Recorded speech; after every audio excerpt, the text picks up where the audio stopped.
परिधि आप सभी का स्वागत करती हूँ हेल्थ और योगा क्लब की तरफ से। आज हम बात करेंगे कि ब्रेन स्ट्रोक क्या होता है और इसके लिए हमारे साथ जुड़ी हुई है नर्सिंग डिपार्टमेंट से miss Priya Chauhan. Welcome ma'am. Thank you Paridhi. तो मैम हम आपसे ये पूछना चाहेंगे कि हमारी सोसाइटी में एक वर्ड है ब्रेन स्ट्रोक, ये एक डिसऑर्डर है जो अभी बहुत कॉमन नहीं है पर आते हुए वक्त में बहुत कॉमन देखने को मिलेगा। तो क्या आप हमें बताएंगे कि ब्रेन स्ट्रोक क्या होता है? हाँ, जैसे कि आपने बोला ब्रेन स्ट्रोक बहुत ही कॉमन हो सकता है। सो ब्रेन स्ट्रोक होता क्या है? First of all brain stroke क्या है? एक न्यूरोलॉजिकल डिसऑर्डर है, यानी कि ये ब्रेन में होने वाला अटैक होता है जिससे क्या होता है कि जो हमारा ब्लड सर्कुलेशन होता है वो अफेक्ट होता है, यानी कि ब्रेन तक प्रॉपर ब्लड सप्लाई नहीं हो पाती है। ये हमें क्यों देखने को मिलता है? पहली बात तो ये कि जो ब्लड वेसल्स होती है, यानी कि जो ब्रेन की ब्लड वेसल्स होती हैं वो प्रॉपरली ब्लड सर्कुलेट नहीं कर पाती है। वो क्यों नहीं कर पाती है? या तो वो रप्चर हो जाती है, यानी कि फट जाती है, या फिर उनमें कोई ब्लॉकेज देखने को मिलता है जिसकी वजह से हमें ब्रेन स्ट्रोक देखने को मिलता है। सो ब्रेन स्ट्रोक बेसिकली क्या है कि जब हमारा ब्लड सर्कुलेशन अफेक्ट हो जाता है ब्रेन का तो हमें ब्रेन स्ट्रोक देखने को मिलता है। और अगर ब्लड वेसल्स प्रॉपरली ब्रेन तक ब्लड सप्लाई नहीं कर पाएंगी तो उन्हें न्यूट्रिशन या फिर प्रॉपर अमाउंट ऑफ ऑक्सीजन नहीं मिल पाएगा और जो ब्रेन सेल्स है उनकी डेथ देखने को मिलेगी, यानी कि वो मरने लग जाती हैं, जिससे कि हमें अटैक देखने को मिलता है और उसी अटैक को हम लोग ब्रेन स्ट्रोक बोलते हैं। तो मैम मतलब अगर हमारे ब्रेन तक प्रॉपर ऑक्सीजन नहीं पहुंच पा रहा है तो ब्रेन स्ट्रोक होने के चांसेस हो जाते हैं। ओवरऑल ये है कि हमारे ब्रेन को ऑक्सीजन नहीं मिल रहा है। जी हाँ, जब प्रॉपरली ब्रेन तक ब्लड सप्लाई नहीं होगी तो ब्लड सप्लाई नहीं होगी तो ऑक्सीजन नहीं मिलेगा और ऑक्सीजन नहीं मिलेगा तो न्यूट्रिशन भी नहीं मिलेगा, और बिकॉज ऑफ इन सारी चीज़ों की डेफिशिएंसी होने की वजह से जो हमारी ब्रेन सेल्स है उनकी डेथ होने को मिलेगी और उसी को हम लोग ब्रेन स्ट्रोक बोलेंगे। तो मैम इसका क्या कारण है? क्यों हमारे ब्रेन तक ब्लड सप्लाई प्रॉपर नहीं हो रही? इसके क्या क्या कारण हो सकते हैं कि क्यों नहीं हो रहा है ऐसा? ब्रेन स्ट्रोक होने के बहुत सारे कारण हैं, जिसमें से कुछ प्रमुख कारण हमें जो देखने को मिलते हैं तो उसमें से फर्स्ट है हमारा हाई ब्लड प्रेशर, या फिर जिसे हम हाइपरटेंशन भी कहते हैं। सो हाई ब्लड प्रेशर और हाइपरटेंशन में क्या होता है कि जो इंडिविजुअल होता है उसका ब्लड प्रेशर इंक्रीज हो जाता है। तो ब्लड प्रेशर इंक्रीज होगा तो वो प्रेशर कहाँ पड़ेगा? वेसल्स की वॉल पर पड़ेगा, ठीक है। और अगर जब वेसल्स की वॉल पे प्रेशर पड़ता है तो हमारी जो ब्लड वेसल्स है वो प्रॉपरली उस प्रेशर को झेल नहीं पाती है, और अगर वो झेल नहीं पाएगी तो क्या होता है कि जो ब्लड वेसल्स होती है वो रप्चर हो जाती है। रप्चर बोले तो वो फट जाती है, और फटने की वजह से जो प्रॉपर ब्लड सर्कुलेशन है वो ब्रेन तक नहीं पहुंच पाएगा, ब्रेन सेल्स तक नहीं पहुंच पाएगा और उनकी डेथ देखने को मिलती है। तो ये है हाइपरटेंशन की वजह से। सेकेंड चीज़ आती है हमारी लाइफस्टाइल की वजह से। लाइफस्टाइल में क्या होता है कि आजकल हम लोग जो हमारी फूड हैबिट्स है वो बहुत ज़्यादा ख़राब होती जा रही है। हम लोग बहुत ज़्यादा ऑयली फूड ले रहे हैं, हाई कोलेस्ट्रॉल डाइट ले रहे हैं, हाई लिपिड डाइट ले रहे हैं, फास्ट फूड जो कि बहुत ज़्यादा आजकल हम कॉमन हो रहा है, जो कि आजकल हम हमारी डाइट में बहुत ज़्यादा ले रहे हैं। तो इसकी वजह से क्या होता है कि हाई कोलेस्ट्रॉल और हाई लिपिड, तो जब हम लोग ये डाइट को ज़्यादा इंक्लूड करते हैं तो जिसकी वजह से क्या होता है कि जो फैट होता है वो हमारी ब्लड वेसल्स की वॉल पे डिपॉजिट होने लगता है, यानी कि जमा होने लगता है। तो जैसे जैसे वो जमा होने लगेगा तो जो ब्लड सर्कुलेशन है उन ब्लड वेसल्स से वो प्रॉपरली नहीं हो पाएगा, और वो प्रॉपरली नहीं होगा तो हमारे ब्रेन सेल्स तक जो ब्लड सर्कुलेशन है वो प्रॉपरली नहीं जाएगा, तो ब्रेन स्ट्रोक देखने को मिलता है। थर्ड चीज़ आती है, वो भी लाइफस्टाइल की वजह से है, जैसे कि स्मोकिंग है, अल्कोहल है, ठीक है। तो जब लोग इनको अपनी लाइफस्टाइल के अंदर इंक्लूड करते हैं तो उससे क्या होता है कि स्मोकिंग और अल्कोहल क्या करता है कि हमारे बीपी को इंक्रीज़ करता है, और वही चीज़ है बीपी इंक्रीज़ होगा तो ब्लड वेसल्स पे प्रेशर पड़ेगा, और जब ब्लड वेसल्स की वॉल्स पे प्रेशर पड़ता है तो वो क्या होता है, रप्चर हो सकती है, रप्चर होने का खतरा होता है और उन खतरों की वजह से हमें स्ट्रोक देखने को मिलता है। नेक्स्ट चीज़ आती है वो है ओबेसिटी। ओबेसिटी होता क्यों है? वही हमारे फूड हैबिट्स की वजह से। अब फूड हैबिट्स की वजह से ओबेसिटी यानी कि मोटापा देखने को मिलता है। अब जो मोटापा है वो डायरेक्टली तो नहीं ब्रेन स्ट्रोक को कॉज करता है, but indirectly brain stroke cause कर सकता है, क्योंकि ओबेसिटी या फिर खाने की वजह से क्या हो रहा है, मोटापा बढ़ रहा है, मोटापा बढ़ेगा तो इंडिविजुअल के अंदर हमें डायबिटीज़, हाई ब्लड प्रेशर, ये सारी चीज़ें देखने को मिलेगी, या फिर हार्ट से रिलेटेड डिजीज़ेस हमें देखने को मिलती है। तो जब हमें हार्ट से रिलेटेड डिजीज़ देखने को मिलेगी तो सेम चीज़ है कि वो हमारे ब्लड सर्कुलेशन को अफेक्ट करेगा, और वही ब्लड सर्कुलेशन हमारे ब्रेन तक प्रॉपरली ब्लड को सप्लाई नहीं कर पाएगा और हमें स्ट्रोक देखने को मिलता है। तो ये कुछ कारण हैं जिसकी वजह से हम कह सकते हैं कि स्ट्रोक हमें देखने को मिलता है। तो मैम मतलब टोटली ओवरऑल ये है कि हमें हमारी लाइफस्टाइल को बहुत अच्छे से डिसिप्लिन मैनर में रखना होगा टू प्रिवेंट स्ट्रोक। ये एक मेन कारण है। अगर हमारी लाइफस्टाइल ठीक है तो हमारा ब्रेन, हमारा ब्लड सप्लाई, हमारा ऑक्सीजन सप्लाई सब हेल्दी रहेगा। यस, यानी कि क्या होता है कि आजकल जो भी डिजीज़ कंडीशन हमें देखने को मिल रही है वो देखने को क्यों मिल रही है? बिकॉज हमारी लाइफस्टाइल के अंदर हमारा जो फूड हैबिट्स है, हम लोग एक्सरसाइज नहीं कर रहे हैं, तो इन सारी चीज़ों की वजह से हमें हाइपरटेंशन, डायबिटीज़, ये सारी चीज़ें देखने को मिल रही है, और इन्हीं चीज़ों की वजह से हमें स्ट्रोक देखने को मिल रहा है। सो लाइफस्टाइल एक मोस्ट इम्पॉर्टेंट कॉज है स्ट्रोक होने का। ओके, तो मैम इसके जैसे कि किसी भी इंसान को स्ट्रोक हो रहा है तो हम कैसे आइडेंटिफाई करें कि ये स्ट्रोक है? इसके क्या लक्षण हो सकते हैं? एंड मतलब अगर कोई भी इसका कोई शुरुआती कोई लक्षण होता है या फिर ये एकदम से अटैक आता है ब्रेन स्ट्रोक का, क्या होता है? क्या आप हमें बताना चाहेंगे इस बारे में? जी हाँ, अगर किसी इंडिविजुअल को ब्रेन स्ट्रोक हुआ है तो उसके शुरुआती लक्षण हमें देखने को मिलते हैं, और वो लक्षण हम एक एक्रोनिम यानी कि FAST फास्ट से पता कर सकते हैं। तो F for face, A for arm, S for speech and T for time. तो फर्स्ट हम बात करेंगे F फॉर फेस। तो हमें फेस पे क्या क्या सिम्टम्स या फिर लक्षण देखने को मिलेंगे? अगर कोई इंडिविजुअल को स्ट्रोक हुआ है तो फेस में हमें सबसे पहले देखने को मिलेगा कि उस इंडिविजुअल का जो चेहरा है वो तिरछा होने लगता है, या फिर वहाँ पे हमें नमनेस या फिर सुन्नता देखने को मिलती है। सेकेंड चीज़ आता है आर्म्स। तो आर्म्स में क्या होता है कि आर्म्स में हमें पैरालिसिस देखने को मिलता है, या फिर हाथ और पैर जो होते हैं वो सुन्न हो जाते हैं या फिर वो बेजान हो जाते हैं। थर्ड चीज़ आती है हमारी S फॉर स्पीच, यानी कि बोलने में रुकावट आने लगती है, या फिर जो इंडिविजुअल ढंग से बोल नहीं पाता है, लड़खड़ाने लग जाती है उसकी आवाज़, या फिर क्या बोलते हैं इंडिविजुअल कंप्लीटली चुप भी हो सकता है, यानी कि एकदम से वो बोलना बंद कर देता है। नेक्स्ट आता है T फॉर टाइम। टाइम से हमें यहाँ पे मतलब ये है कि जैसे हमें ये लक्षण देखने को मिलते हैं तो हमें जल्द से जल्द एम्बुलेंस को कांटेक्ट करना है और इंडिविजुअल को हॉस्पिटल में लेकर जाना है।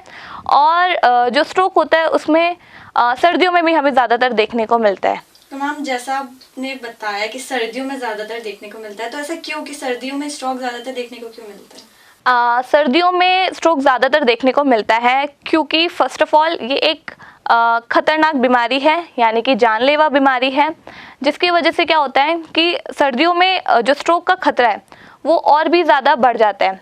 वो ऐसा इसलिए होता है क्योंकि काफ़ी लोग सर्दियों में भी ठंडे पानी का इस्तेमाल करते हैं नहाते समय।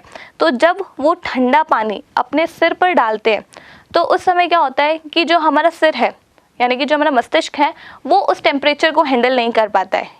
वो नहीं मतलब उसकी जो ब्लड वेसल्स है, जो कि महीन वेसल्स होती है, वो उस टेम्परेचर को मेंटेन नहीं कर पाती या फिर सहन नहीं कर पाती है, बर्दाश्त नहीं कर पाती है, और वो उस टेम्परेचर की वजह से क्या होता है, सिकुड़ जाती है। सिकुड़ जाने से मतलब है वो कॉन्स्ट्रिक्ट हो जाती है। तो वो कॉन्स्ट्रिक्ट होगी तो प्रॉपर ब्लड सप्लाई नहीं होगा। तो अब क्या करता है कि हमारे ब्रेन के जो मस्तिष्क है, उसकी जो वेसल्स है वो कॉन्स्ट्रिक्ट हो गई, यानी कि सिकुड़ गई है। तो हमारा उस टाइम पे बॉडी उस टेम्परेचर को मेंटेन करने के लिए एड्रेनलिन हार्मोन सिक्रीट करता है, और उस एड्रेनलिन हार्मोन सिक्रीट होने की वजह से हमारा ब्लड सर्कुलेशन बढ़ जाता है। अगेन हमारा ब्लड सर्कुलेशन बढ़ गया है, जिसकी वजह से प्रेशर बढ़ जाएगा, और प्रेशर बढ़ने की वजह से हो सकता है कि जो ब्लड वेसल्स है वो रप्चर हो जाती है और प्रॉपरली सर्कुलेशन हमें नहीं मिल पाता है। अच्छा मैम, आपने एक और बात करी थी स्पीच की। तो मैम स्पीच में वॉइस और टंग का कोई रिलेशन है ब्रेन स्ट्रोक के अंदर, कि वॉइस नहीं आ रहा है, टंग वर्क नहीं कर रहा है, क्या रिलेशन है? एक्चुअली क्या है कि स्ट्रोक के टाइम पे हमारा ब्रेन डेफिनेटली अफेक्ट हो रहा है, यानी कि ब्रेन सेल्स अफेक्ट हो रही है, और अगर वो अफेक्ट होती है तो जो प्रॉपर सिग्नल है जो कि हमारे ब्रेन से हमारे स्पीच या फिर हमारे माउथ या टंग को मिलता है वो वहाँ तक नहीं पहुँच पाता है, तो जिससे कि हमें ऑल्टर्ड स्पीच देखने को मिलता है या फिर लड़खड़ाहट देखने को मिलती है। अच्छा, और मैम क्या ये रिस्टोरेबल है, क्योंकि ये एक इमरजेंसी कंडीशन है एंड वी नो कि ये सीवियर होता है, एक सीवियर टाइप का डिसऑर्डर है, तो क्या ये रिस्टोर हो सकता है? इसका कोई टाइम लिमिट है कि इतने टाइम में, एज सुन एज पॉसिबल, जैसा आपने बोला था टाइम बाउंडेशन में, तो क्या कोई टाइम होता है कि इस ड्यूरेशन में हम रिस्टोर कर सकते हैं, या फिर ये एक रिस्टोर होने लायक डिसऑर्डर है भी या नहीं है? एक्चुअली क्या है, जब भी स्ट्रोक हमें देखने को मिलता है, जैसे कि हमने बोला शुरुआती लक्षण हम देखेंगे, तो जैसे हमें देखने को मिलता है कि स्ट्रोक हो रहा है, तो हमें एज सून एज पॉसिबल हमें इंडिविजुअल को हॉस्पिटल में लेकर जाना है और उसको ट्रीट करवाना है।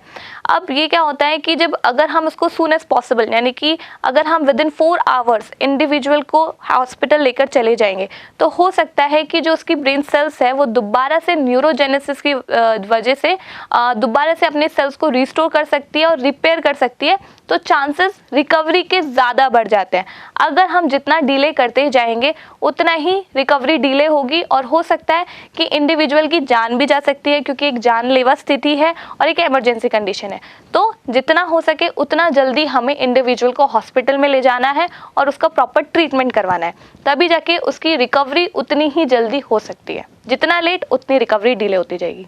तो मैम जितना लेट, तो कौन सा वो ड्यूरेशन है, कोई फिक्स ड्यूरेशन है लेट का, जल्दी का, कुछ है इस टाइप से? क्योंकि जितना जल्दी हम लक्षण को देखेंगे उतना जल्दी हम हॉस्पिटलाइज करेंगे, बट उसका भी कोई ड्यूरेशन है, कोई टाइम बाउंड है उसका?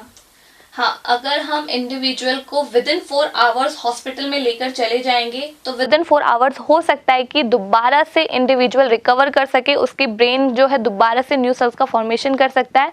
आफ्टर डैट चीज़ें डिले हो जाएगी और हो सकता है कि इंडिविजुअल की जान भी चले डिले हो जाएगी। तो मतलब ये जो 4 आवर्स होते हैं लक्षण के बाद के, जो 4 आवर्स है, ये गोल्डन आवर्स माने जाते हैं एक इंडिविजुअल के लिए to restore their brain activities. Yes. Okay, तो हाउ वी आइडेंटिफाई, हम कैसे पता करेंगे कि ब्रेन स्ट्रोक है? इसके कोई डायग्नोसिस, क्या क्या डायग्नोसिस हो सकते हैं इसके? जी हाँ, ब्रेन स्ट्रोक को पता करने के लिए सबसे पहले जो मैंने चीज़ें बताई थी वो थी सिम्टम्स। अगर हम सिम्टम्स देखेंगे, फिजिकल एग्जामिनेशन करेंगे इंडिविजुअल का, तो हमें कुछ हद तक पता लगेगा कि इंडिविजुअल स्ट्रोक से पीड़ित है। तो लक्षण के अंदर वही हम लोग देखेंगे कि हमारा जो फेस है उसके अंदर पैरालिसिस देखने को मिल रहा है, स्पीच में ऑल्टर्ड है, ठीक है। ये सारी जो चीज़ें हैं वो फिजिकल एग्जामिनेशन के थ्रू करेंगे। बाकी चीज़ आती है, हम लोग ब्लड टेस्ट इंडिविजुअल का करवा सकते हैं। तो ब्लड टेस्ट हम लोग क्यों करवाएंगे? अगर ब्लड क्लॉट्स बन रहे हैं, तो ब्लड क्लॉट्स बनेंगे तो ऑब्वियसली बात है वो कहाँ, अपने वेसल्स में जाके ब्लड क्लॉट्स बनेंगे, और ब्लड क्लॉट्स बनने की वजह से हमारा जो सर्कुलेशन है वो ही इफेक्ट होगा। तो हमें ब्लड टेस्ट से हमें ब्लड क्लॉट्स पता लगेगा। नेक्स्ट चीज़, हम लोग इंडिविजुअल की सीटी स्कैन करवा सकते हैं, एमआरआई करवा सकते हैं। तो ये कुछ डायग्नोसिस है जो कि हम करते हैं इंडिविजुअल को जब वो स्ट्रोक होता है उसको। मतलब ये कुछ डायग्नोसिस है जिससे हम पता कर सकते हैं कि जो भी इमरजेंसी कंडीशन में जो भी पेशेंट हमारे पास आया है वो ब्रेन स्ट्रोक उसको है या नहीं है। जी, ये जांच चलती। तो मैम इन दी एंड मैं आपसे यही पूछना चाहूँगी कि आप हमारे व्यूवर्स को, हमारे BNIs को क्या टिप्स देना चाहेंगे? सो ब्रेन स्ट्रोक के टिप्स एंड ट्रिक्स की बात करते हैं, तो प्रिवेंशन की बात करेंगे। तो जैसे कि हमने कारण देखे थे, तो कारण में मेनली मोस्ट इम्पॉर्टेंटली जो कारण था वो यही था, हमारी लाइफस्टाइल, हमारी फूड हैबिट्स। तो हमें मोस्ट इम्पॉर्टेंटली हमारी लाइफस्टाइल में सुधार करना है, और लाइफस्टाइल को सुधार करने के लिए हमें हमारी डाइट को प्रॉपर लेना पड़ेगा, प्रॉपर न्यूट्रिशन लेना पड़ेगा। तो प्रॉपर न्यूट्रिशन अगर हम लोग लेंगे तो वही high cholesterol, high fatty diet, ये सब चीज़ें अवॉइड करनी है। उसके लिए हमें क्या लेना होगा? हाई फाइबर डाइट लेंगे, प्लेंटी ऑफ वाटर, मतलब जितना हो सके उतना पानी पीना है, 2 से 3 लीटर से ज़्यादा पानी पीना है, हाई फाइबर डाइट लेनी है, और जितना भी हो सके फास्ट फूड को हमें लिमिट करना है, ठीक है। सेकेंड चीज, smoking and alcohol, definitely a big no for smoking and alcohol के लिए हमें उसको जितना हो सके उतना अवॉइड करना है, क्योंकि अगर वो हम हमारी डाइट में इंक्लूड करेंगे तो वही चीज़ है कि वो हमारे बीपी, हाइपरटेंशन, डायबिटीज़, ये सारी चीज़ों को कॉज करेंगे, ठीक है। और बीपी, डायबिटीज़, और जैसे कि आप देख रहे हो कि ये बहुत ज़्यादा कॉमन डिजीज़ है और इन्हीं की वजह से हमें स्ट्रोक देखने को मिल रहा है। तो इनको अगर लिमिट करना है तो ऑब्वियसली बात है हमें हमारी लाइफस्टाइल के अंदर मॉडिफिकेशन करने हैं। थर्ड चीज़ है हम लोग exercise is very good for health. तो हमें एक्सरसाइज को अपने लाइफस्टाइल के अंदर इंक्लूड करना है। एक इंडिविजुअल को मिनिमम 30 मिनट्स वॉक तो एटलीस्ट उसको करना ही करना है। 30 to 35 मिनट्स तक की वो अपनी मतलब कोई भी काइंड ऑफ एक्सरसाइज कर सकता है, योगा कर सकता है, वॉकिंग कर सकता है। वॉकिंग इसलिए सजेस्ट किया जा रहा है क्योंकि ईजी रहता है और कोई भी इंडिविजुअल उसको कहीं पर भी कर सकता है, तो वॉकिंग कर सकते हैं। और हम लोगों को अगर इंडिविजुअल को है कि लाइक उसको हाइपरटेंशन है, डायबिटीज़ है, तो रेगुलर फॉलोअप चेकअप वो करवाए। उनकी अगर कोई मेडिकेशंस चल रही है तो वो प्रॉपर मेडिकेशंस अपना ले, पूरा रूटीन फॉलोअप सारी चीज़ें इंक्लूड करें। तो ये कुछ टिप्स एंड ट्रिक्स हैं प्रिवेंशन के लिए। ब्रेन स्ट्रोक इससे प्रिवेंट कर सकते हैं। तो thank you so much ma'am हमारे प्लेटफॉर्म पे आने के लिए और हमें इतना नॉलेजेबल सेशन देने के लिए। आगे के अपडेट्स के लिए देखते रहिए बियानी टीवी।